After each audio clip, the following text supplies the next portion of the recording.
Ladies and gentlemen, good evening. Welcome to another edition of the Lambom Show. Today is Wednesday, January 4th, 2023. This is my first broadcast of the year, and it's quite on point to say Happy New Year, a happy 2023. And we thank God for having given us the opportunity to see the new year. And I want to start off by saying Merry Christmas too, because there are a few friends who are calling me to say they never received any Christmas gift, and I said, no, we are still in the Christmas season. If you are referring to Christmas Day, okay, but we are still in the Christmas season, so it's still Merry Christmas, but more especially Happy New Year. I know it's not a good time, but the church lost one of its greatest, call it doctors, one of its greatest intellectuals, one of its greatest proponents, and that is the person of Cardinal Joseph Ratzinger, Pope Benedict XVI. And when I put out the broadcast for today, somebody asked me why I decided to link up the two. Why don't I just say Pope Benedict XVI? And I said, yes, that's important. But for many people, it's preferable to talk about Cardinal Joseph Ratzinger than Pope Benedict XVI. He spent a long time, 1977, as a cardinal, and became a pope sometime, I think 2006, if I get my dates correctly. But both legacies are important. Of course, it's better of Pope Emeritus Benedict XVI, passed on Saturday, December 31st, 2022. He did not want to see 2023. And I just wanted to, before the burial tomorrow, I think it's important for us to at least pay homage to this great person, this great leader, this great theologian. And I wanted to look at it from a particular angle because there are many, many things that have been written, that will be written, that have been said, that will be said about him. But I wanted to really zone in on what Cardinal Ratzinger, Pope Benedict means for Africa. And I could not get, there could be no better persons to discuss this life and legacy than two priests. First of all, Fr Tegha. Fr Tegha is a priest of the Diocese of Buea. He's currently studying in the Notre Dame University in Indiana. Fr Tegha, welcome. Thank you. And also Fr Valery Akoh is a priest of the Archdiocese of Atlanta. And I chose both of them for Valerie's connection. That's a problem. But I chose both of them because they have been intimately involved with a project, Benedict XVI Institute project, Benedict XVI Institute for Africa. They have been intimately involved with that project. Intimately involved because during the jubilee of the 10th anniversary of Africae Munus, welcome back, Fr Valery. Thank you. That's a glitch there. Yeah, technology has a way of disappointing us when we need it most.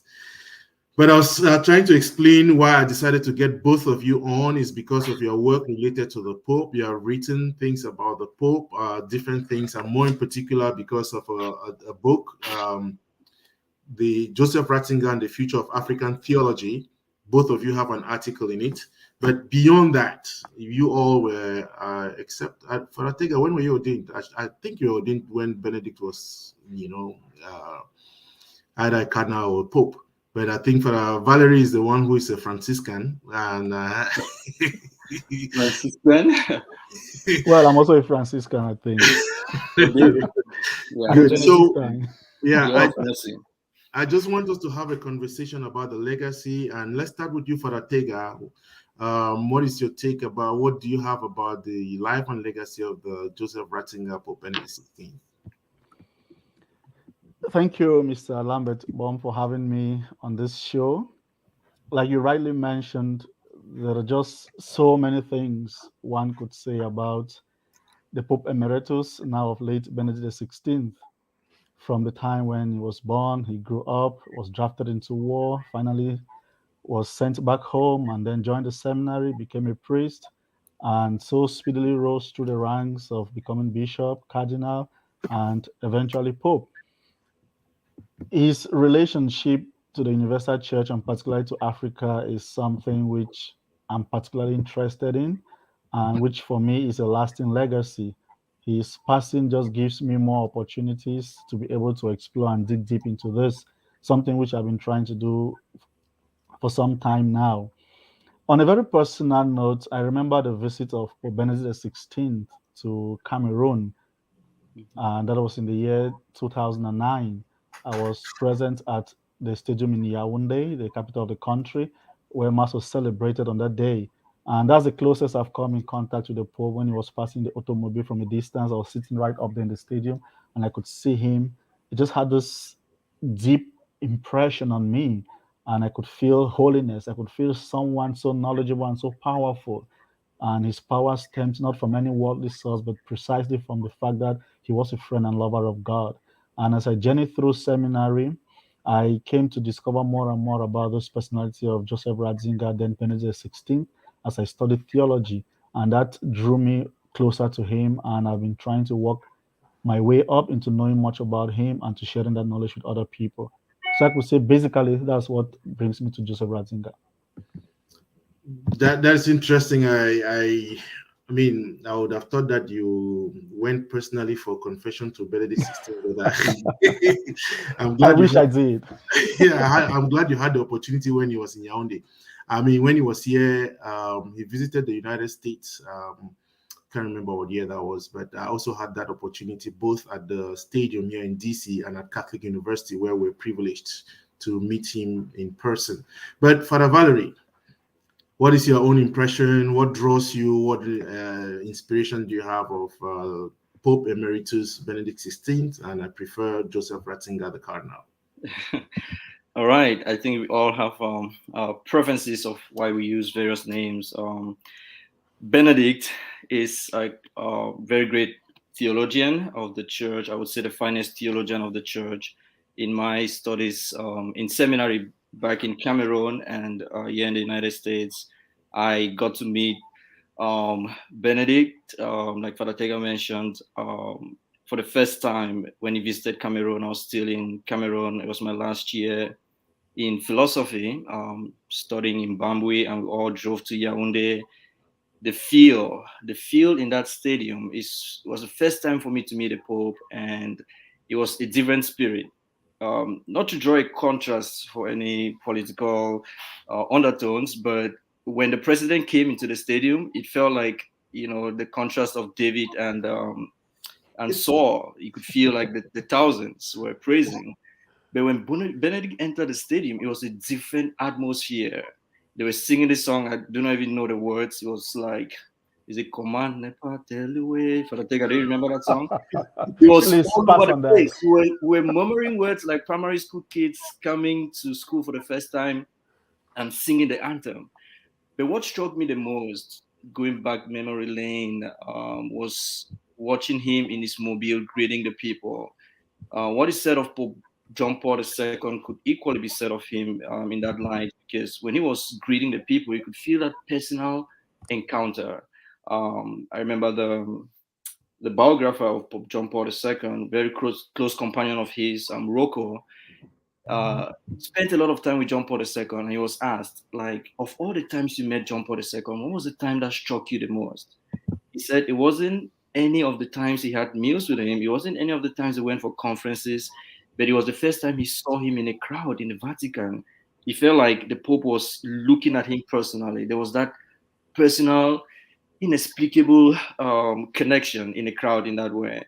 So I would say that was what struck me the most the first time I met him. Started reading some of his works. When I came to the States, I took a course in my theology classes with a professor from Germany, very calm and meek man like Benedict himself, Father Emeric de Gaulle, he's a scholar on Benedict, and got to really love his writings. Among all the Germans that I came to read, his was the simplest to understand. He was very simple and clear. The clarity and the charity in his writings are what has struck me personally, that can very much apply to the Universal Church and Africa in particular. So that's quite interesting to hear, because for most of us who grew up in the John Paul II generation, we are so particular about John Paul II, and seemingly there's a legacy of John Paul II that is continued by Benedict XVI in a certain sense, but there's also a kind of I would say, radical departure in terms of, I mean, you don't want to compare both because one is a philosopher and the other is a theologian, but I think it's interesting to see that many people, I mean, I don't want to date myself, but my generation focused entirely on John Paul II. And I want to go back to something you said with respect to being German, because I think if you want to look at the legacy of the Benedict XVI with respect to Africa, you can't avoid the colonial trappings, isn't it? Being a German, and even in church history itself, you can't help but think about the fact that the age of the Reformation was a German thing that led to some, real splits. And you have a figure from Germany, Benedict XVI, Ratzinger, who comes up in the 60s, and I'm going to Vatican II. You have this young German theologian who is brought into Vatican II and just wows everybody there. So in terms of his country of origin and its impact on the continent of Africa and on theology and Benedict himself, do you see Germany as being a place for us to look to? In your article, you are talking about what Rome can learn from Athens, or what indeed has Athens to do with Jerusalem. And I want to flip that on its head and say, what has Germany got to do with Africa? Okay, if I may go first, Fr Tegha, you can chip in. I may bring in something in light of the contemporary situation. I was just watching a movie the other day, Coach Carter, and I was reflecting on the whole experience of this man, grew up in California, being a coach in a school that is predominantly African American, has a terrible experience on how the graduation rate of the students to college is very low, comes back to that college as a coach and decides to impact the school positively. The great lesson there that I want to bring, what does Germany have to do with Africa, is there are two ways people can have their calling. Sometimes it's seeing something positive that somebody is doing and say this is a great model. Sometimes it's seeing something that is not positive, very negative, and you say, when I grow up, this is what I would never want to happen to anybody. I would want to do the opposite. So I think Benedict, coming out from, as Fr Tegha mentioned briefly in his history, from a situation of war, of all this negative brokenness of humanity, came to understand the human person in such fashion that he decided to do the opposite, to bring light to the darkness, to the brokenness of humanity. And that's what I would say, in light of what I see in his theology, is very much cognizant of what war can do, of what disunity, disharmony, and he tries to understand the human person in light of theology. And he has one beautiful article he wrote in the journal Communio, that he goes on a very substantial historical development of the human person, and ultimately just the conclusion that without Christianity, in a way, our understanding of the human person will be very shallow.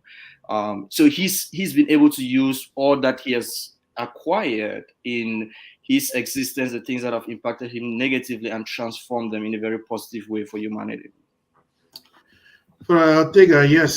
So at least one experience leads to a great, call it reincarnation or rebirth in a certain sense, and is able to bring out the best, isn't it? And Benedict is, I mean, when you read him, surprisingly, Fr Valery says Benedict is very simple to read. I'm still to challenge that, because maybe I don't know whether I read him in English or in German, but I found that he's very dense. But I'm sure you're doing comparatively with the other theologians, isn't it? The other Germans. Yes. Like if you pick up Balthasar or Rana, then you know what I'm talking about. Right, okay. There you go.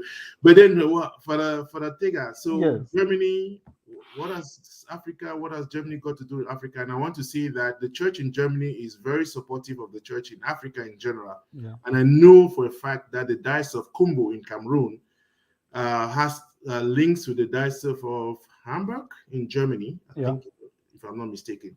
It is a one church, the diocese that I know of, but Germany is very supportive. But yeah, I mean, even just taking off from where you stopped, Mr. Lambert Baum, Mr. Lambert, I combined the two names, right? Yeah. The German church for a very long time has been very supportive in many ways, sending aids, mission outreach and stuff like that. And we know, of course, the colonial history between Cameroon and Germany back in the early 1900s, leading to the First World War, and then Germany leaving Cameroon, then French and English coming in and all of that. The whole point, like Valerie mentioned, and I just want to re-echo from a different perspective, is there is this whole movement which is springing up in Africa today, in many places in Africa. And I don't want to get into calling names and all of that. We could take up that another time. But I'll just make a blanket generalization or statement about it. It has to do with a whole new wave of so-called Pan-Africanism, which moves in this direction, always pitting Christianity against African culture, against African peoples, and dragging in the question of colonization and all of that. Yeah, without muddying the waters so much, the basic line of thought here is Christianity is basically looked upon as a foreign thing to Africa, as something which came alongside colonialization of Africa. And there are lots of hasty generalizations, I could say, in such an assertion, but there is some truth in such an assertion. But then we all know that when there are half truths that are not attended to correctly, it could lead to a lot of disruption of what truth actually is. But that aside, we'll come back to that hopefully some other time. I just want to begin from the naming of, or the name Pope Benedict chose, the name Benedict, when he was made Pope or when he was elected Pope. It's curious, after all his interactions with John Paul II, his love for John Paul and all of that, he did not choose the name John Paul III. Maybe, as some would have expected or speculated, he chose the name Benedict. He explains his reasons for the choice of that name actually during his very first papal audience. If I'm having the date correctly, that was sometime 27th of April, the year he was elected, 2005, I think so. Yeah. There are two things actually that refers back to Benedict, Saint Benedict, the Benedictine founder, who actually wrote the role of Benedict. And for Ratzinger, choosing that name was recalling Europe to its Christian roots and origins. The Benedictine rule is one of the most impressive piece of literature which has influenced Christendom till this date. And the second reason Benedict chose that name was because of Pope Benedict, who was the 15th, who was there during the time of the world wars, and precisely because he considered him a great apostle of peace. He did everything within his power to reconcile people and to preach peace, and facilitated much in the ending of the wars. And the point in the choice of this name for Benedict, as he explained himself, was he saw himself paying tribute to this great crusader for peace, this Pope for peace, and he saw himself paying tribute and asking for the intercession of this great guy, this great saint, Benedict. And he saw his mission becoming Pope as trying to call back Europe to its Christian roots. And of course, that does not go alongside war and violence and dehumanization and colonization, which already, like Valerie said earlier, he's seen himself as having that mission to call back humanity to sanity, kind of. And one other thing he said in that particular audience was he sees his papacy as that of trying to bring reconciliation and peace amongst peoples. And that is precisely what the theme of the Second Special Synod for African Bishops was: reconciliation, justice, and peace. Personally, I draw a straight line from the choice of that name and his motivation entering into his papacy, which lasted 9 years or roughly about that, and then to that Special Synod of Africa, which is one of the greatest impacts he's had on the African continent. So, to answer the question from all of these different perspectives, or to say something a little bit more about it, is Benedict might have come from a culture like Germany, the Nazi regime, the World Wars, and all of that, and even the colonial baggage they brought over to Africa, to Cameroon in particular, where the colonized by Germany at some point. He comes with a message of Christ, which is so different from these colonial trappings, which is so different from any culture, not even the culture of Europe, which is so different from every historical force or movement or ideology That is his legacy he brings across to Africa. And I think Africans, especially the theologians, their pastors, they stand a great place to receiving this legacy from Benedict and handing it down to the African people in a way that is appealing. And that is going to go a long way to really take care of some of the misinformation which we find or which we see happening with these movements of Pan-Africanists, which can be sometimes misleading. Thank you. So I have John Paul Quine. He says, I also expected him to be John Paul III. Oh, and yeah. It's an interesting corollary. But, there's just so much that if we just want to focus on what you just said with respect to Africa and, these days it is challenging because within intellectual circles, every time people tell you that, oh, Africans spend more time in church and they're the poorest continent, isn't it? Japan, the Japanese don't spend all this and yet they are rich. China, quote all of this. But there's something about Benedict which you mentioned, his Christology. I think I'm right about that fact. His emphasis on that. And for me, which is a question that I want to go to, one of the best quotes that I have from Benedict is, I think it's Caritas in Veritate, where he talks about Christ as, as an event, isn't it? It's not just some platitude, So, Fr Valery, in all that you have studied, in all that you have learned, what is your Benedict moment? My Benedict moment, I would say, is coming to appreciate the structure of faith. When I was doing my thesis, I wrote my STL thesis on the structure of faith, doing a comparative study of the personal dimension of faith and the communal dimension of faith. And as I was going through the corpus, the works of Benedict, very much from his early works that he wrote, like the Introduction to Christianity and the Meaning of Christian Brotherhood. Those two little books, simple in themselves, but very deep, that Benedict, having the heart of humanity, the good of humanity at heart, seeks to bring to a synthesis what we can realize as our supreme goal of why we're created. Because up to the contemporary time, the challenge of humanity has been brought about by various ideologies that have happened, especially when we come to a figure like René Descartes, who had mentioned, I think, therefore I am, cogito ergo sum. And such ideologies had brought a lot of confusion, that who is the human person? So if I cannot think, is my dignity no longer going to be respected? Benedict's Introduction to Christianity simply says, the point is not I think, therefore I am. The point is I am thought, therefore I am. God thought us into existence. He loved us into existence. That's why we exist. And he brings together in a very nice way for us to realize that our faith is given to us as a family. Just as we are born in a family, so too is faith given to us in the context of a family. And we cannot separate the two without causing damage. So my moment, I would say, was just seeing the way he was able to bring together the personal dimension of faith as well as the communal dimension of faith, which is very much an African reality. When we look at the church in Africa, the best image following from John Paul II to Benedict XVI that has often been highlighted is the church as a family. And he does a very great job in explaining the reality of faith from those two dimensions. And like you mentioned, the one of the personal, where he says, being a Christian is not just a lofty idea, but it's an encounter with an event, with a person that changes our horizon to see farther than we could see. Sometimes we are in a cage and think that's all about life.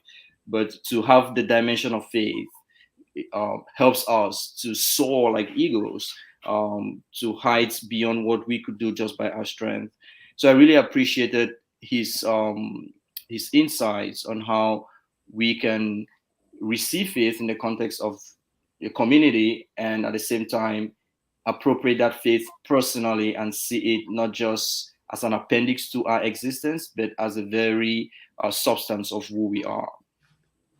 I'm very happy that you mentioned that part.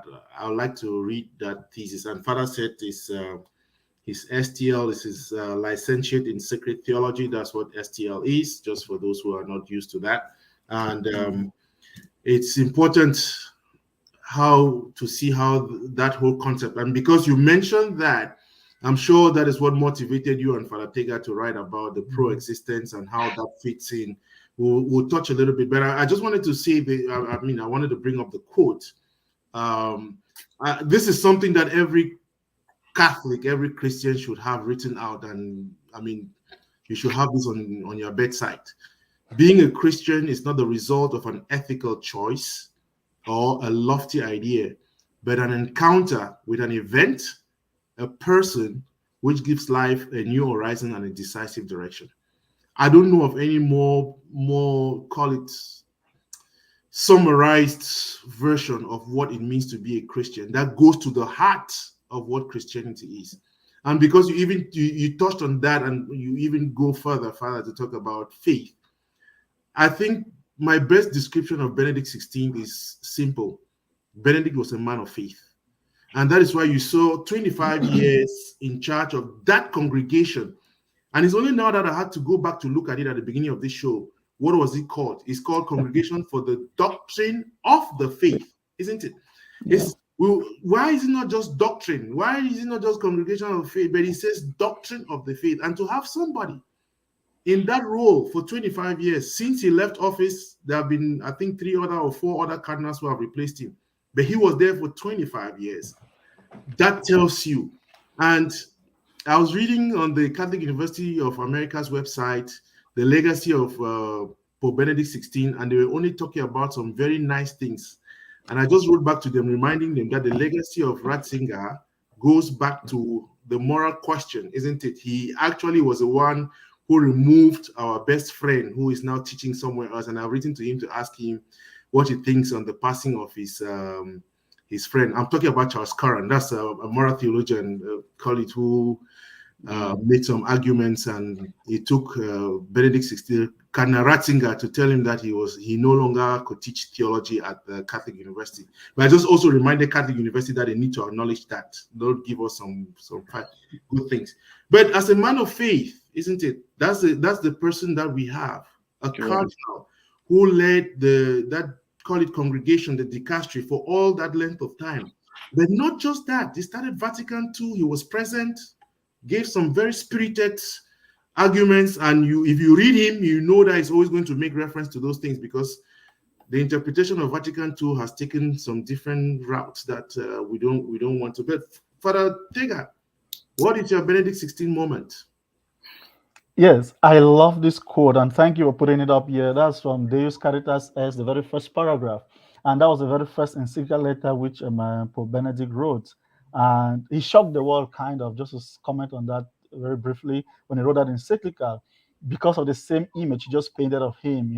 People see him like this German shepherd, kind of the guard of the church, and they seem like this stern personality. But those are all caricatures of the person we know Benedict to be, in all honesty. When you come to read him, his simplicity, the beauty of argumentation, his apologetic style, his down to earth. And I repeat the aspect of down to earth. You read Benedict and you read John Paul II, I bet you will discover Benedict is simpler. How dare say that? And the reason for saying so is not to compare the two and contrast, no, but given just the style. And there's this story even told of Benedict, which I'm still to verify myself. When he wrote, sometimes he wouldn't publish until his sister, who was not a theologian, had affirmed she could understand what he wrote. He did that for some time. You can imagine his purpose. It was apologetic in nature. He wanted to reach the most of people or persons he could. Well, that aside, I'm sure we'll visit aspects of that eventually. My Benedict moment is so diverse, I could say. Honestly, if you ask me what is that moment, I can't tell you is this moment. But there is something which I could hang on to, which has remained with me always reading Benedict. And you notice, if you look through most of my texts by Benedict, I have dirtied the text, a lot of markings, and almost everything seems a quote worthy of remembering. But then, just to say that moment for me is a combination of many things from Benedict.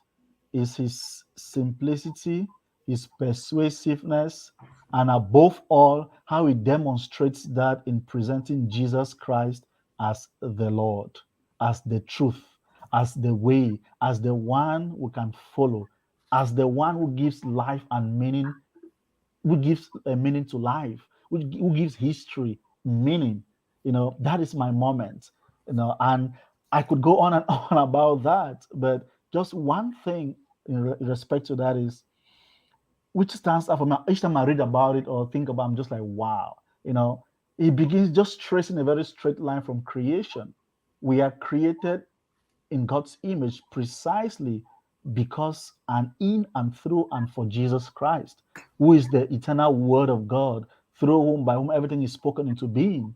And we are created into a relationship already by God, into dialogue. And that dialogue is sustained in and always in Jesus Christ. And because of Jesus Christ, who is the Word of God, who makes possible that space of dialogue between creation and the Father, all of creation itself is some kind of eternal dialogue, if I use that expression, with God. And sin is a rupture of that dialogue. But Jesus Christ is a redeemer who repairs that rupture and puts us again in dialogue with the Father. That is the heart of Benedict's theology, if you ask me. Everything about pro-existence, coexistence, everything even about the liturgy, which becomes a worship of God in thanksgiving, flows from that dialogical character of creation itself, which is made so precisely because of Jesus Christ. And talking about that, it's so interesting when he explains orthodoxy, which is basically what it was all about, even as prefect of the CDF. What is orthodoxy for Benedict? It's not simply about an idea like we have in this quotation. It's not a lofty choice. No. It's not about defending some principles. No. Orthodoxy, he explains just from the etymology of the word orthodox. The first part of it is about rightness, but the second part is actually from doxa, which is glory. So it is about right glory, right worship, humanity positioning itself in a right relationship with God, which is basically what he saw himself as a theologian trying to do, to bring humanity to that realization. And because of that, basically his whole life was apologetic in style and in nature, trapped in all of these things of modernity and the reduction of reason, of truth or of reason to what man could make, verum est faciens or faciendum, as the case may be, as he argues against. It's something tangible. That's the sciences, modern science, technology, and all of that. But for Benedict, there is something which we cannot make, we cannot have a hold on or off, but which grounds everything that exists, which we can make. And that is God Himself. And that God for Benedict is eternally agape and word, love and word. And we come concretely to touch that God only in Jesus Christ.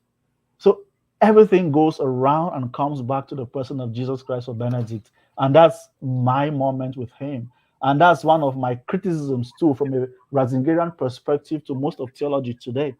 It's more about ideologies. It's more about opinions. But for Benedict, it was never about ideologies or opinions. It was always about an encounter with a person. That's why he's famously known. I mean, there's recently just published his collected works, the very first volume, which was published, the 11th volume on the liturgy. Surprisingly, why? For him, that was so central. God first, as he clearly expressed himself. And he says everything else is quoting from the rule of Benedict still. You can see his connection to that name again. According to the rule of Benedict, that the liturgy must always come first and everything else is secondary. God is always first. And the access we have to this God is through Jesus Christ. Yeah. So I'll just leave it at that for now. Yeah. So it's important to note that Fr Tegha is a doctoral candidate, so we just had a beautiful excursus there on, And I was actually taking some notes, and I really loved what you said about creation as an eternal dialogue, isn't it?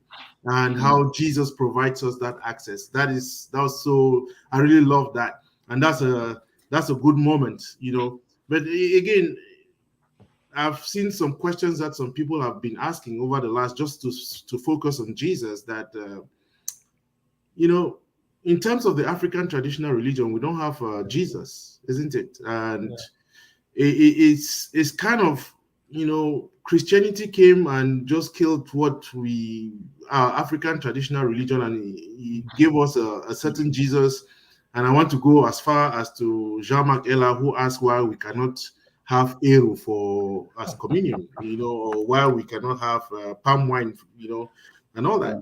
But you know, the fact about the coming of Christ and our African traditional religion, how you mirror that. And again, because your whole work here is trying to show where, and I'm going back to Benedict in terms of the hermeneutic of continuity, where there's a certain radical discontinuity, but at the same time, there is some aspect of it, isn't it? So how do you take Benedict and situate him within African traditional religion, we as Africans, who tend to look at Christianity from outside as being a kind of an external imposition, and having us to really appreciate the person of Jesus Christ within our culture? How would you mirror that? I don't know. Any of you can take it up. I don't know even what that's the question. Yeah. Well, I don't mind to take a stab at that, you know, because it's one of the areas where I think I have a lot of issues with, as I mentioned earlier, some Pan-Africanists. And it's sad so, because I think they are misrepresenting a lot of things when it comes to what Christianity is actually about. Christianity is a culture in a sense of whatever, depending on how we may define culture, you know, a way of life with set customs and rituals that impact a people and develop over time. If that becomes a working definition of culture, then yes, Christianity is a culture. But one thing which is always confounded is the fact that Christianity is independent of any human culture. The culture of Christianity grows into a human culture, with a human culture, alongside a human culture, however you may choose to view the dialogue between culture and Christ or Christianity. But its springboard, its origin, its foundation is Jesus Christ. And that brings us back to that whole thing of the identity of Jesus Christ. So straight to the point you're asking is, Jesus Christ is that which is brought from outside into the African culture. It is not the culture of Europe. It is not the culture even of the Jews, as some people have tended to see it. True enough, that Christ is mediated to Africa through a particular culture, which is circumstantial. It could have been a Chinese culture, a Filipino culture. It could have been whatever culture, but providentially, it was a Jewish culture first, into which context Christ was born. And then it spreads all over across to the Greek world. And there is whole debate, even not to go into that, about the Hellenization of Christianity and the call for de-Hellenization and all of that, which Ratzinger had to fight against or speak eloquently against in his famous Regensburg address. But basically, what we are saying here is, when Christianity comes into Africa, unfortunately, it is mediated to Africa through these different cultures, which happen to have received Christ first, which is very tangential, circumstantial in God's own providence. Like Ratzinger himself would say, it was God's providence that made Christianity to come into contact with the Greek world, and that gave us the finest expressions, which we should not just change for the sake of changing. But then the point is, the abuses which some persons point to in the contact between Christianity or some expression of Christianity and Africa are not actually condemnations that should be brought onto Christianity as such. Christianity as such is independent of whatever colonial culture or whatever colonial power or whatever colonial force, which is always a mistake people make to not to differentiate that. Because the same Germany we're just talking about a short while ago might have come with their colonial trappings or whatever, but see now a figure from that same culture who understands truly what Christianity is. and holds it for what it is and offers it to the world and to Africa also. If you look at Europe itself, Europe was not always Christian, you know. So Christianity also was something foreign to Europe at a certain point. And it became the root of a European civilization, which unfortunately Europe is turning its back to. I mean, it has been doing so for a very long time now. And Benedict saw it as his life work to call Europe back to that root, which means when Christianity comes into a culture, or when Christ, to put it better, comes into a culture, many things happen. Aspects of that culture are confirmed. Aspects of that culture are purified and transformed. Aspects of that culture are dismissed altogether, which are foreign to the sentiments of Christianity or to the message of Christ. Benedict himself, when he was making this journey to Cameroon, 2009, when he had this interview on his way to Cameroon, he says something which is very important and which I loved, and which sometimes people miss. He says, "I love Africa for its dynamic faith. I love aspects of its culture. Atheism is not a problem in Africa at all, for their faith in God is always something they wear on their sleeves," paraphrasing him there. And basically, he quoted an example. He spoke about the cult of ancestors, you know, which for him he saw was the closest thing we come to understanding the communion of saints, the body of Christ. Actually, I wrote my STL thesis on that, African family ecclesiology in dialogue with Ratzinger's communal ecclesiology. And that one was the central aspects. And so many African theologians have dealt with that issue also. So basically, I think the problem here is a proper understanding of the dialogue between Christ and any culture, because Christ is unique to every culture. To the Jewish culture, Christ is unique. Remember all the disagreements, the quarrels Christ had with the Jews, because they felt like he was overturning cultural practices. So Christ was unique to them. I mean, there were human sacrifices in the European culture as it stood, in the American or original American culture as it stood. But all of these are shaped off from a culture when it encounters Christ. So it is the same thing I think we need to do today, to purify the African culture of that which needs to be purified and to retain that which needs to be retained. But I'll be remiss and I'll be unfair if I do not add that some missionaries to Africa did a very bad job when it comes to bringing that Christ as he is supposed to be brought to a culture, to Africa. From an armchair perspective, without understanding the people's cultures, they dismiss playing of drums, for example, they dismiss libation to ancestors, which the church actually at some point apologized for. But the church was not apologizing for Christ or for Christianity as such, but for the abuse of Christianity, which is something we must distinguish when we come to this dialogue. Yeah, thank you. Thank you very much, Father. I'm sure someday we're also going to introduce the concept of interculturality. Again, how that fits in within this. But Father Valery, I'd like to hear your take on Benedict and Africa. Yeah, Fr Tegha has highlighted, very much what you mentioned as well. Benedict very much believes in the hermeneutic of continuity. So when he talks about inculturation, he's looking at Christianity as not just being a dominant, call it culture. There is, call it a symbiotic relationship between what Christianity brings, takes from another culture, affirms, purifies, and those that it dismisses. And you can see from the perspective of Benedict seeing Christ as the truth. I think he was very big on that. Universally speaking, his fight against the dictatorship of relativism. And in light of other, call it saints like Edith Stein, who would simply say, whoever seeks the truth seeks Christ the truth with or without believing it, or with or without knowing it. Because if Christ is the truth, it's leading up to an encounter to the person of Christ at the end of the day. So I would say from that perspective, inculturation for Benedict is a gift from God, and it's very much about his theology as well. It's about gift. Humanity's tendency has always been to want to create. We do not create truths.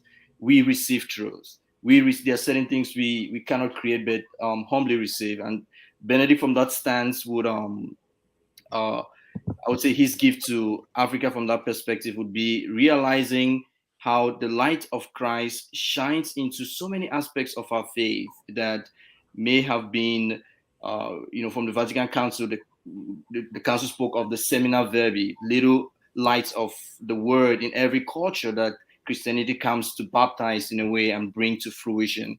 And I think that was the goal of Benedict in doing in his theology and his approach of Africa. He was very much cognizant of the goodness that we have in most of his documents and in most of his writings, and how that could be brought to the limelight. That's what I could add from that perspective from what Fr Tegha has mentioned.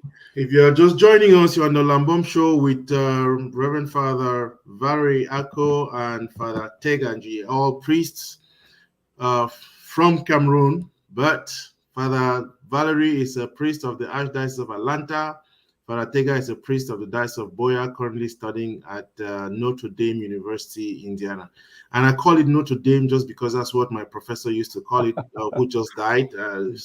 Certainly in French, it's not Dame, it's Dame. I don't know what the controversy is with that. But I wanted to move on one step again, because you mentioned it.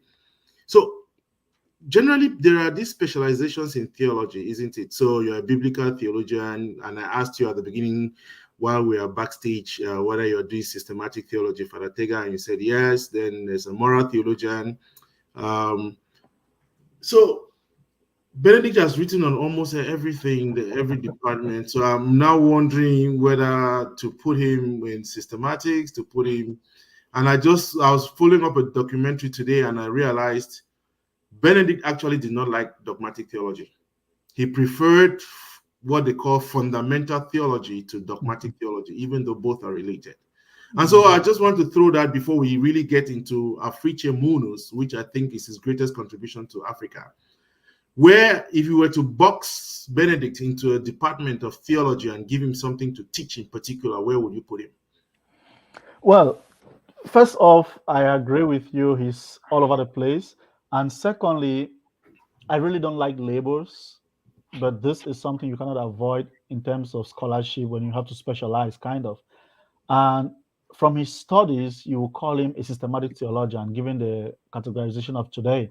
He taught fundamental theology actually during his earlier years in Bonn, in Freising, and Tübingen, and so on. But the point is, fundamental theology is not independent from dogmatic theology or systematic theology. If you go by these divisions of theology and all of that. But one important thing, if I were to categorize Benedict, first of all, is a great ressourcement theology or ressourcement theologian, which basically is return to the font or to the fountain, to the roots of everything, going back to the church fathers, going back to scriptures from that perspective, going back to tradition itself. And we have been speaking from time to time here, using the expression of hermeneutic of continuity. That's basically what it's all about, There is not this rupture moment where, Vatican II has come with this rupture. Let's forget about what has happened in the past. He fought so strenuously, but very gently and firmly so, to make that correction all the time. And hermeneutic of continuity is a component of, it has different components, right? It comprises many things. It goes back to biblical theology, which is very much a thing you could call Benedict a biblical theologian. It goes back to the liturgy, which is so central. The faith is handed on and down through the living tradition of the church, which is first and foremost lived out in the liturgy. Even the canon of scriptures grew out of the liturgy. They were decided basically or specifically because of liturgical use, and as it grew out from the believing community. We can go back even to politics. We could go back to ethics, whatever aspect you want to put it, but most importantly, he brings all these things together in one thing: faith in Jesus Christ. Yeah. So that is good to note. For Valery, do you wanted to contribute to that? Not much. Fr Tegha said it all. When you look at Benedict's writings, yeah, you could categorize him in all those various categories. But simply, like he wrote the document on what it means to be a theologian. I think he himself saw himself as a theologian. That was his vocation. He understood his identity and his mission from that perspective, and he will not either want to be put on, left and right kind of descriptions, because they do not do justice to any person. So I would just simply call him the theologian, the finest theologian of our time. Right, and that it was quite significant for me on Sunday, when we were celebrating the motherhood of God, that the priest referenced that what it means to be a theologian is actually being Marian, storing this thing in, ponder and keeping this. And I really found that interesting. Benedict died on a Saturday, which is traditionally given up to Mary. And I think he had a strong devotion to Our Lady. But beyond, I'm very much interested in what it means to be a theologian, especially within the, we live in America. That's where we are going to end up. But before we get to that, here is either left or right, isn't it? You are either a conservative or you are, and then you can talk about, and this for me, it took me a while to realize that Cardinal Ratzinger was not a Jesuit. For some reason, I always associated the top thinkers in the church as being Jesuits. Okay, and so even though we had so much respect for the Jesuits, when we came here and started reading about Boston College and all this other cool moving left, right, and center, that's a different story. But I wanted to point out again, let's go over one of the greatest criticisms that people have given against Benedict was because he did not create as many African cardinals. And people measure the importance of a pope with respect to the continent in terms of how many cardinals he has made, how many visits he has made, and all that.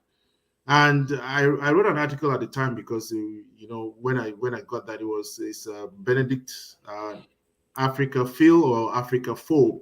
Okay, so but in your estimation, and you mentioned this at the beginning, I think, Fr Tegha, that Benedict's, I don't know as Fr Tegha, Fr Valery, Benedict's greatest contribution to the church in Africa is Africae Munus. And Africae Munus is the post-synodal exhortation after the second special assembly. Just in general, give us a general framework, but I have often wondered why it took that long for a first special assembly for Africa to take place. And then shortly after that, they had to call a second one. What was the disconnect and what did we gain from Africae Munus, which is unfortunately not known in many circles? Yes, thank you for that question. I think it's quite important because, first off, Africae Munus is kind of a sequel to Ecclesia in Africa, which came out after the first synod in many respects, but most simply in continuing the trend of the new evangelization of Africa and holding forth Africa as a light for the world. And John Paul had expressed that in his own words, and Benedict said it in words similar to, Africa is the spiritual lung of the world. So it explains to me his hope coming to Africa just shortly after the first synod, or not like, because when he came to Africa, that's to Cameroon in 2009, that's when actually the Instrumentum Laboris for the synod was made public, I beg your pardon.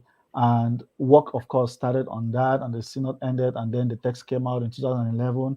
But one thing, or amongst others, which I see standing out in this document is the current cultural, political, and social stance or place where Africa finds itself today.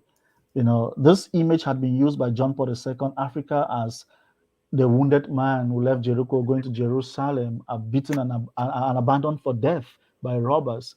That's the image, not from a pejorative perspective on the part of the pontiffs, no, but from a realistic perspective when it comes to the place of Africa and the rest of the world, the way African refugees are treated, migrants are treated, the way Africa is regarded and treated in the broader economic spectrum of the world.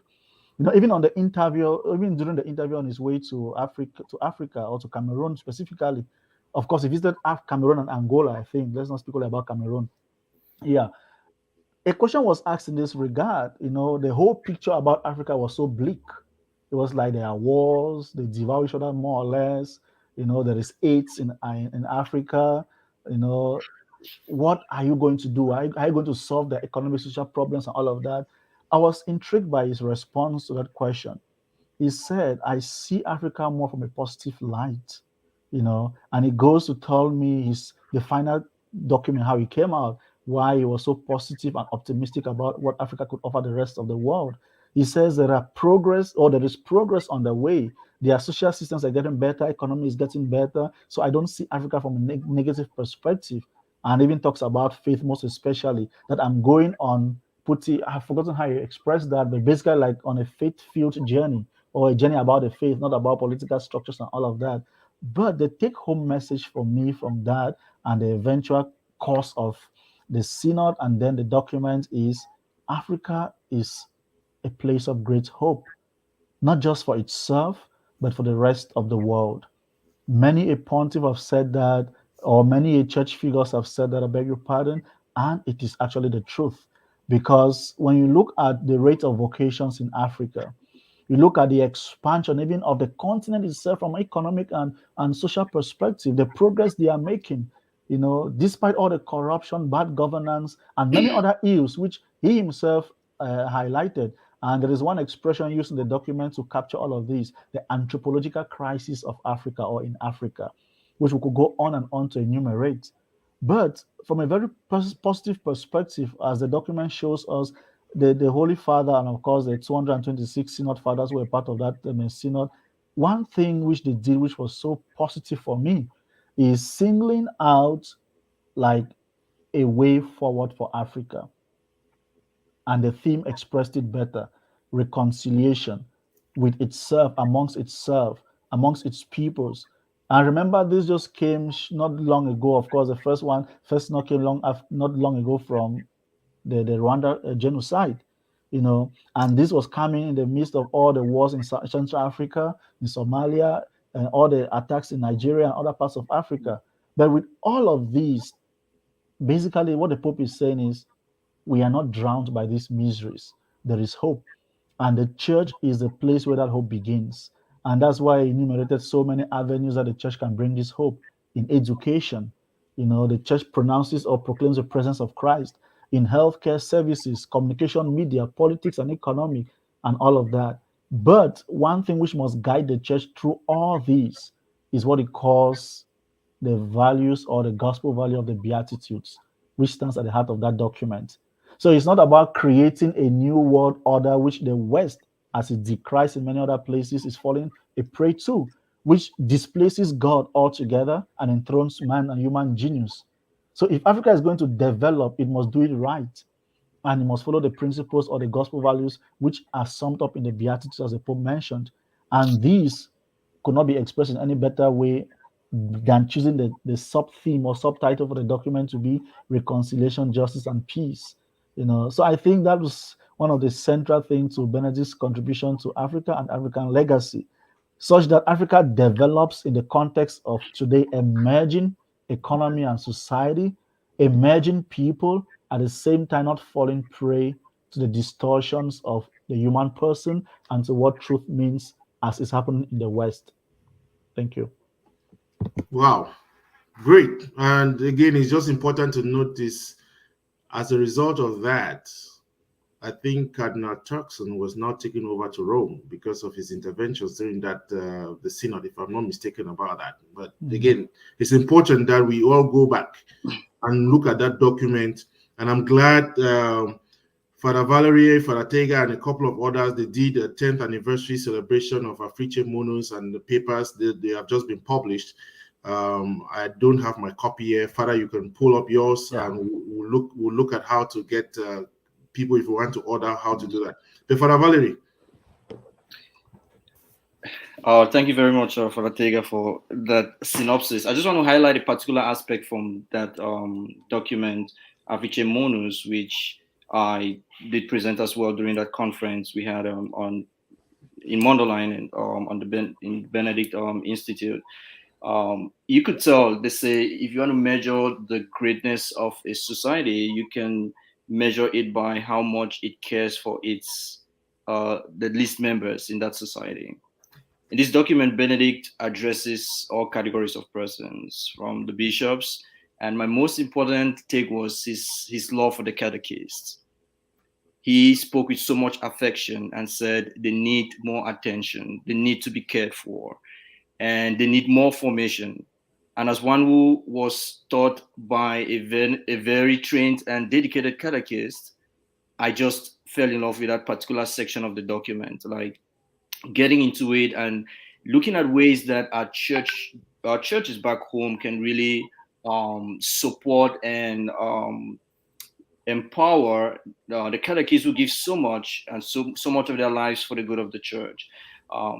So from that perspective, I would say Benedict lived to his core principles of his anthropology. He would say, like we wrote in the first paper we wrote, Fr Tegha Nji, in light of African solidarity and Benedict's concept of pro-existence. It was all about his perception of the human person, where he says, when we encounter a human person in life, we can either impact their life with grace or with guilt. And it's looking at those ways by which we can always be a source of grace to one another. How can we support each other in this context of the family? So I would say it's a document that encompasses every category of person and pays attention especially to the members that are broken. One of the categories that, or one of the criticism that came in, I remember in the conference when we had it in Wonderland, was when he used that image of Africa as the wounded person. Benedict is very gentle. He identified, who the wounded person is. That's the African in a way. And he identified a number of the other characters in the parable, but he did not go specifically to the robbers. I remember the biblical theologian who was doing the exegesis on that text. He was like, why did Benedict not identify the robbers of the African? But we'll leave it at that. He was very candid, very much in solidarity with the human family from that perspective, and did do a great job on how, as Africans, we can truly live in solidarity, remembering and taking Christ as the ideal human person who has come to teach us, or the ideal man who has come to teach us of what it means to be truly human, living a life for others by our sacrifices. Thank you very much. And I promised both of you that we're going to do on 1 hour. I know you all have commitments, but I just want to plead for 5 minutes. Let's do one more thing, and then you all can run to other assignments. But so Benedict had also, predicted that an African Pope is in the making. And I don't know what he did, but something that struck me was his relationship with Robert Cardinal Sarah. Mm-hmm. And Cardinal Sarah was in charge of Congregation for Worship. I don't know. Yeah, Divine Worship, yes, because again, and so when I was trying to look at why of all the cardinals, Sarah is the one that will be close to Benedict, even though the book that they wrote about celibacy had some controversies too. It seems as if because of Benedict's attachment to the liturgy and Sarah's, Sarah has a different take in the liturgy from maybe somebody like Cardinal Arinze. He looks at the liturgy from a very strict perspective. But I'm trying to look at, of all the cardinals that if you were to ask maybe Benedict, may he rest in peace, which of the current cardinals do you think is able to carry the mandate or the mission or the legacy of Ratzinger maybe into the Vatican as Pope? Do you have any? At least Cameroon does not have, so you don't have any problems. Yeah, that's a tough question, and it will mean getting into Benedict's mind, kind of, which I cannot do. I wish I could. Such a big brain and a great heart in addition to that. But you already gave it away, mentioning Cardinal Sarah and maybe their closeness and affection. And of course, it's no secret they wrote a book together, all the controversies aside and all of that. But when it comes to the appreciation of the liturgy, that's just one thing I will speak to, because I don't know much about that, is they have the same vision. You read Cardinal Sarah, it's basically the liturgy as a gift received from above. If I could summarize Ratzinger when it comes to norms not his theological expose, which I cannot summarize in a word. No, he is so profound when it comes to explaining what the liturgy is all about. But when it comes to like how the manner of conducting the liturgy, it's about awe, it's about holy fear, it's about trepidation, which is not from a point of view of servitude or just slavish observance of rules and rubrics. No, which is from a deep and a profound understanding of what the liturgy is all about. I love the whole idea. The liturgy derives, not from what we can create from below, but from what God has handed down to us. And His greatness and beauty is not what we can do for the liturgy, but what the liturgy can do for us. And I think he shares that in common with Cardinal Sarah, yeah, when it comes to how the liturgy should be carried out. Which, by the way, if you may permit, is one of the biggest areas of controversy when it comes to his relationship to Africa. We know all the spontaneous liturgical celebrations in Africa, Cameroon not exempted, and there's always this tension. Where do we draw the line? For Benedict, it's basically about no unnecessary or what he calls forced creativity. That's his expression he uses. A forced creativity is not what we need for the liturgy. Creativity should be in line with liturgical norms and in line with what the church requires and what the church needs at a particular time. Or even the issue of translation into local languages. Care to be taken, the bishop should be involved, the process should be followed, and Vatican II did not come to just bring a severance of what tradition has always been, or just a rupture, just do whatever you want to do. No. And I think looking at all the cardinals now, that's one person I think comes very close to the mind of Benedict as far as that is concerned. Yeah. Thank you for skillfully avoiding to name who can be next pope from Africa, Fr Valery. I mean, it goes without saying from what Fr Tegha has mentioned, and you are insinuating, if there was one in our time that has gotten international recognition, is Cardinal Sarah, who is very much similar in his thinking with Benedict, in light of seeing faith as a gift from God. Simply put, it's all about gifts, and from that perspective, he's very much similar to Benedict in his way of appreciating reality. It's God giving us that which we need for our salvation, and we're in the Christmas season, coming towards the end of it. And one of his most powerful phrases I love about the incarnation is Christ becoming man reduces this gap between the creature and the creator, so much so that the infinite distance between man and God becomes an infinite proximity, where we, like Israel of old, can say, what nation has their God so close to them as we to our God? That's the beauty of God becoming man in Jesus Christ. Wow. I just feel like Father Maurice, thank you. Father Maurice says the multi-solidarity of the human person is characteristic of Benedict XVI. And again, I'm sure because of the article in the book, we haven't had time to talk about it. It goes into that, isn't it? The communitarian dimension and how the personalism of Benedict XVI is quite close to kind of the personalism in Africa in a certain sense. But I know that we will have more time to do that because there's none now. But I wanted to end up by just saying, I live in the United States. I'm an African. Benedict XVI retired 10 years ago. He has just passed away. Why should I be concerned?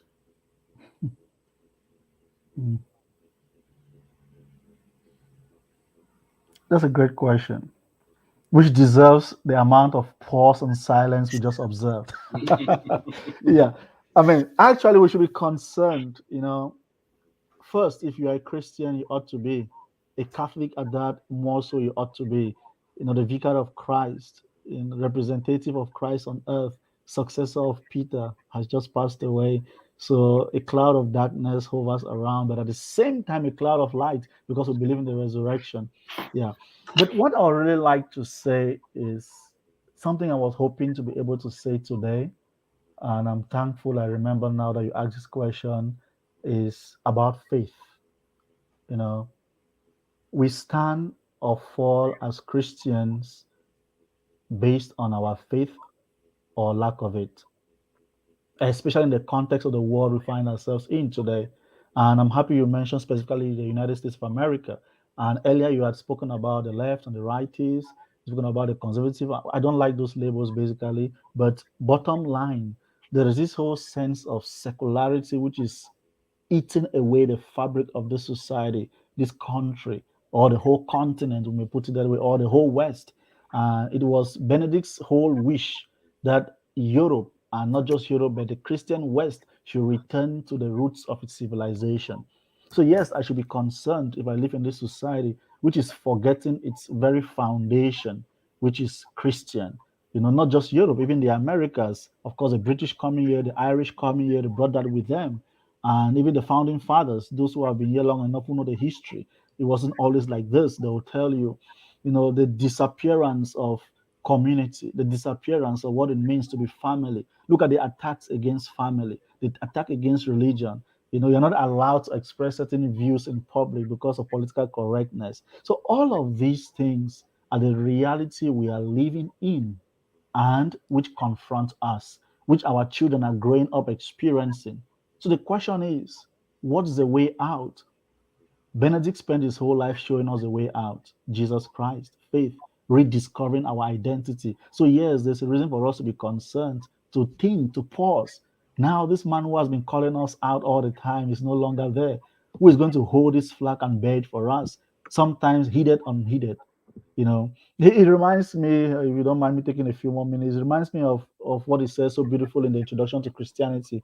It's about this Danish theologian and philosopher Kierkegaard. He uses his famous the clown of the circus clown or something, you know, who comes out of the circus and is telling everybody in the village, oh, the fire is consuming the theater or something. And they think he's in his normal costume of acting and of being a fool or a clown, and nobody takes him seriously, and everything is burned to the ground. You know, Benedict used that image to pass across, for me, what his whole project was all about, and the project of a theologian is all about. Is about shouting to the market squares, not the kind of market square of Nietzsche, of course. You know, shouting to the market squares, basically like, come back to your senses. Hey, all what meets the eye is not the limitation of the reality. There is something beyond. Proposing the faith in season and out of season. But he notes two important things amongst others, which I would like to share. The first is the reality of the theologian or the churchman or churchwoman himself or herself. You live in that same context. You are beset by the same challenges, sometimes threatened by the same doubts, tempted to doubt even the faith which you yourself profess. And he quotes beautifully the example of Saint Teresa of the Child Jesus, such a pious, wonderful young girl becoming doctor of the church in her own dark moments, you know, when she was tempted to doubt even the existence of God. You know, so that is a reality in which we are living. But beyond all these, the Pope is insisting, or was insisting, faith is what sustains us. And that faith is not something which is continuous with a culture. It's not something which is continuous with an ideology. It's not something which is continuous with having the same costumes on or simply changing costumes, whatever the case may be. No, it is something which points humanity to a fundamental difference. And that difference is the fact that there is a reality beyond what we see, what we touch, what we manipulate, what science and technology can offer us. With a snap of a finger, we have the lights on and out. What this beautiful Western civilization has accomplished by disregarding God in the most part, but something which transcends all these. And if we can look to that something, we're not going to lose any of these things we see and touch and manipulate, which is always a fear. Rather, we are going to receive something which we cannot receive unless we put on faith. And that's why even the testament, the spiritual testament, the last thing which was published on December 31st, 2022, when he died, which he wrote, by the way, in August of 2006, just barely when he became Pope a year after, he says and insisted on what he has done throughout his life, that regardless of all the ideologies and all the deceptions and everything, the reasonableness of faith always triumphs at the end. And his words were, do not be afraid. Trust in Jesus. Do not be afraid. Believe, because faith is reasonable. And faith and reason, faith and technology, faith and science, faith and whatever it is, human advancement, if I may paraphrase him, are not contradictory. Or like John Paul put so beautifully in Fides Ratio, they are simply two wings upon which a human soul or the human mind ascends in its contemplation of truth. So that is a message at the heart of Benedict XVI.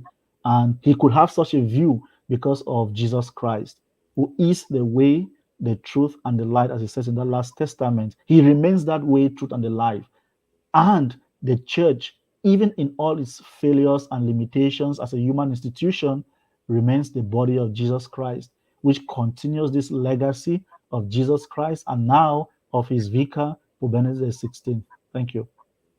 Wow. I mean, I just feel we need more of this. So I think we have to. But Valery. Yeah, if I may give a last word there as well. Why should I be concerned? I will be concerned by asking the question, shall we be grateful for the gifts Benedict has left us? Because without gratitude, we cannot possess anything that is truly ours. Gratitude is the only true mode of possession of whatever we have. And the gift Benedict, as Fr Tegha has mentioned, that he has given to humanity as a whole, it's pointing back humanity to its foundation. It's pointing humanity to the God-man, Jesus Christ, as the personification of truth that we all seek. And he's been fighting against, the tendency of, or call it, as he described it, the dictatorship of relativism, the dictatorship of deconstructionism, all these tendencies that want to make humanity to invent the wheel, or want humanity to fail to realize the gift they have been given already. And it says we do not need to do that anymore. We are born already in a web, in a nexus of relationship. We are loved to love. And to the extent by which we come to appreciate what he has given us, humanity shall keep moving forward. To the extent by which we are not grateful for what he has left us, I wonder how much progress we can make. The last thing I may just mention, I know this is like book ending your questions to me. The first question at the beginning of this conversation was, what is that Benedict moment? And Fr Tegha said, it's so diverse. And there's one thing that has remained with me, and I see him very much in his influence by Henry Newman, Blessed St. John Henry Newman, now St. John Henry Newman, in light of a statement Newman once made, which took me aback. And looking at how Benedict writes about Africa, you can see why he's very hopeful and positive. Newman had mentioned in one of his Oxford University sermons that circumstances are never an excuse to become the persons we're meant to be. And Benedict, in Introduction to Christianity, when he meditates on the passion of Christ, asks the question, he says, why is Jesus the priest of his own sacrifice and not the executioners? Because the people nailing him to the cross should have been the executioners. And Benedict says, the one thing that transforms every suffering to make it a sacrifice is love. Love changes every suffering to sacrifice.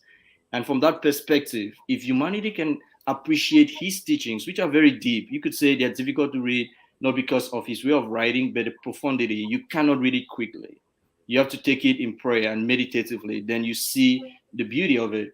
So if humanity can come to an appreciation of his writing, seeing sacrifice and seeing everything that has happened in life as an opportunity where we can always love, I think we can truly build this human family that he so much loved and has left behind. Wow. Again, I just think we can go on and on, but out of respect, I want to say thank you. I'm very grateful. I hope the audience, you have learned a lot and you're appreciative. You have learned at least one thing. The one thing we have not said about the faith of now deceased Pope Benedict XVI is the current catechism of the Catholic Church that we have. He was in charge of that project. And that for me, it's after being in the Congregation for Doctrine of the Faith for 25 years, you could not have a better person to shepherd that process of putting in place the catechism, because all the controversies and the gifts that they have received, all that. And I think it's a moment for us who are Catholics, maybe, just maybe, at the passing of Pope Benedict XVI, to go back and start reading the catechism. I was sharing with a friend today that for most of us, I mean, I may be exaggerating, but for most of us Catholics, we have not learned doctrine beyond what we did when we're preparing for the sacraments. And that is why with every little thing, our feet were just swept away. And that phrase, the dictatorship of relativism, it's the easy passage, isn't it? That's not what I believe. I mean, that's what the church teaches, but this is what so many of us have remained, to use the label, cafeteria Catholics, picking and choosing the relativism. But Benedict XVI gives us, at least at his passing, an invitation to go back and look at it. And for me, just all that you've been saying here, Jesus Christ again, the person of Jesus Christ, and how that changes everything. It changes the outlook, changes who we are.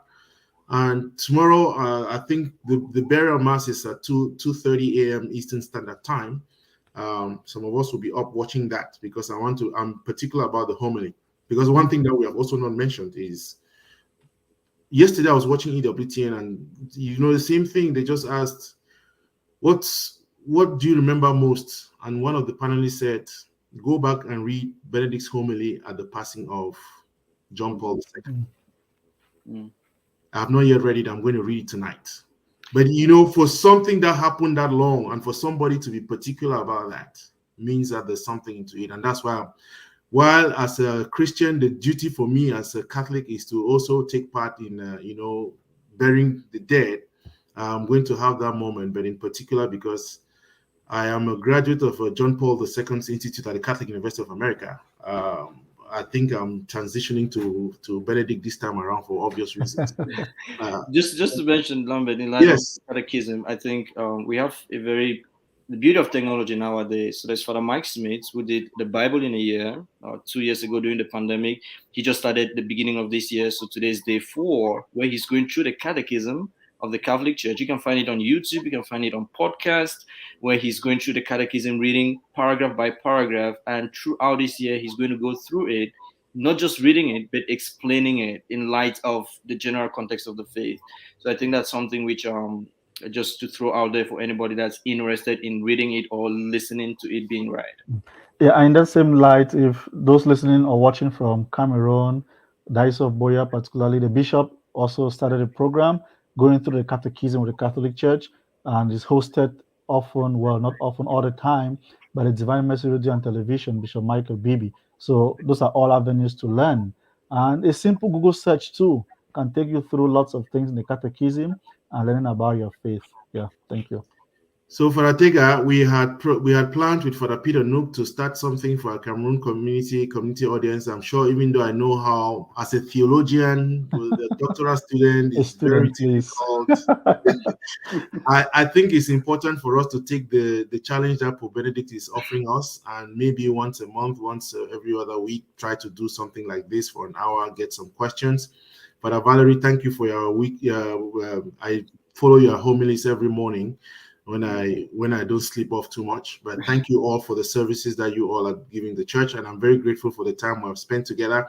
I'm sure I'm going to be getting you back. I really want to get Father Maurice Abai, get Father Odozo, is that his name? I think. Odozo. Yes, and just get through, especially because Africae Munus is seemingly absent in many of our, even in places where you think it should be. I think we need to revive that in honor of Benedict XVI.